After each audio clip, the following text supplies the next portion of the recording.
All right, today we've got a real David and Goliath story for you. It's about one of Australia's most endangered wallabies and the microscopic menace that almost wiped them off the face of the earth. So that brings us to the big question, right? How can a creature that's literally smaller than a pinhead threaten an entire species? Well, as we're about to find out, in the super delicate balance of an ecosystem, sometimes the tiniest players can pack the biggest punch. Okay, so first up, let's meet the animal at the very heart of this story and get a handle on just how tough things already were for them. So meet the bridled nailtail wallaby. And get this, for decades, everyone thought this little guy was completely extinct, gone forever. Then, boom, it's rediscovered in Queensland.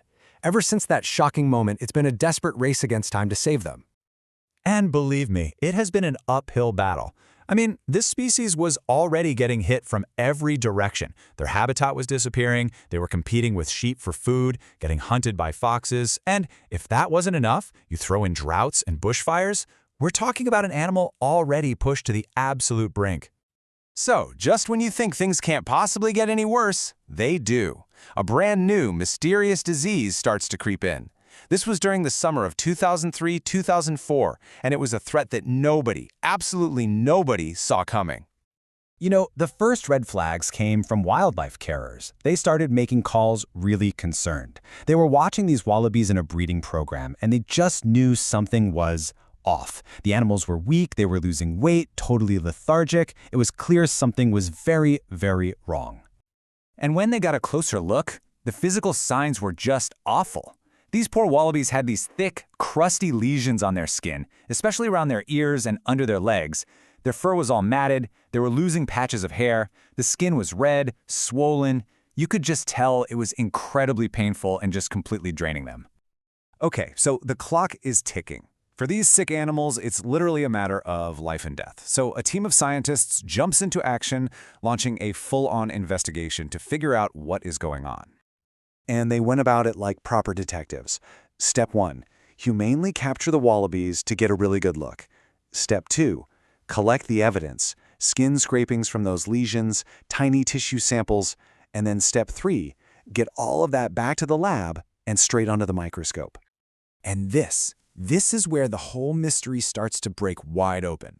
What they found under that microscope was, well, it was both a huge relief and a massive shock. So the culprit, it wasn't some new virus or a scary bacteria. It was this, a teeny tiny red-orange mite. And they weren't just finding one or two, they were clustered in huge numbers right there on the wallaby's skin, almost too small to see. The scientists ID'd it as a type of trombiculid mite. Maybe you know it by its other name, a chigger. Now, this is where it gets really interesting. See, the mite itself isn't the problem all the time. It's only the six-legged larval stage, the chigger, that's parasitic. And here's the kicker. Unlike other mites that burrow deep into your skin, this one, well, its feeding method is way more disturbing. Okay, let's do a quick comparison. You've probably heard of scabies, right? Those mites burrow under your skin to live. These chiggers, though, they do something different.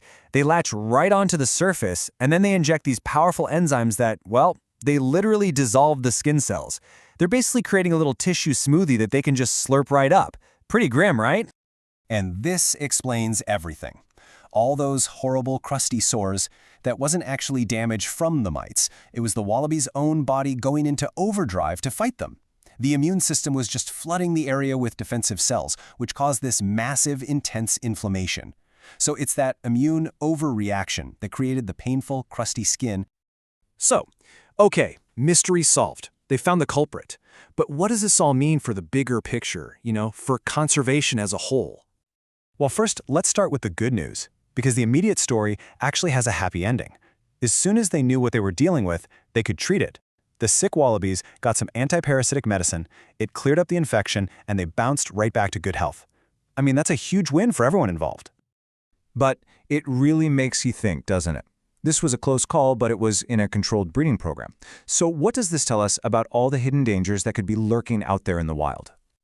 And the implications are, frankly, huge. For one, these mites are not picky eaters. They could easily threaten other vulnerable animals. And they're known to carry the bacteria that causes scrub typhus, which is a really serious disease for humans. But maybe the biggest takeaway is this. This whole thing exposed a massive blind spot in our scientific knowledge. We know shockingly little about the impact these kinds of parasites have on Australia's wildlife.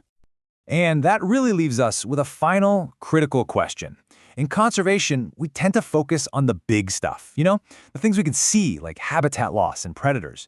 But what this story proves is that sometimes the biggest danger is the one you need a microscope to even find. It really forces us to ask, what other tiny threats, what other microscopic menaces are we completely overlooking right now?